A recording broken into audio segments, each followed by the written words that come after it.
ৰেচনৰ দোকানীয়ে চাউল কমকৈ দিলে অথবা দোকান বন্ধ ৰাখিলেও আপুনি ৰেচনৰ দোকানীৰ বিৰুদ্ধে দিব পাৰিব অভিযোগ।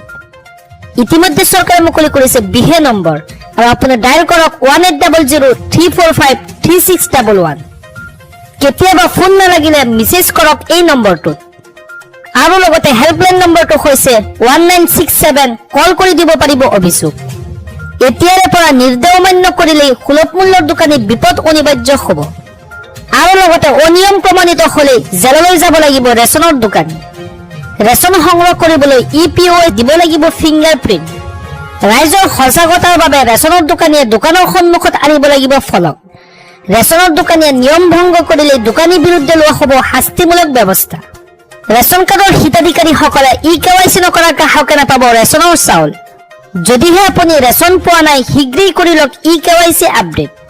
প্ৰতিগৰাকী মহিলা 10,000 টকা লাভ কৰাৰ পিছতে এইবাৰ চৰকাৰে দিব নতুন সুবিধা। গুৱাহাটীত নতুন ব্ৰেণ্ডিং জ'ন সৃষ্টি কৰাৰ বাবে পৌৰ নিগমক দিয়া হৈছে নিৰ্দেশ।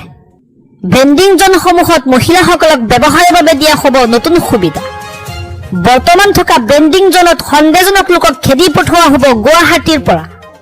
তাৰ ঠাইত আত্মসহায়ক গোটৰ মহিলাসকলক দিয়া হ'ব নতুন সুবিধা আৰু ইয়াৰ দ্বাৰা মহিলাসকলে লাভ কৰিব লাখপতি হোৱাৰ সুবিধা। ডিব্ৰুগড় শিলচৰতো গ্ৰহণ কৰা হ'ব এনেধৰণৰ ব্যৱস্থা।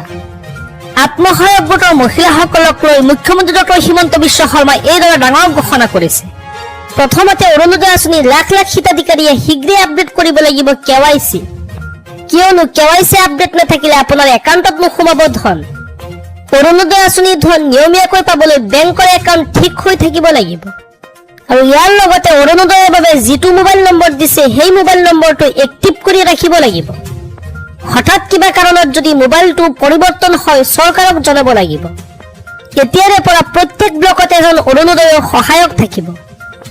যদি কোনো মাহত টকা জমা নহয় ব্লকৰ অফিচত গৈ আপোনালোকে অভিযোগ দিব পাৰিব।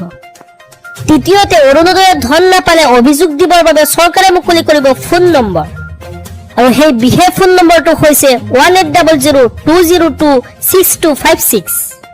এই ফোন নম্বৰত ফোন কৰি বা মেছেজ কৰি দিব পাৰিব অৰুণোদয়ৰ বিষয়ে সকলো ধৰণৰ অভিযোগ।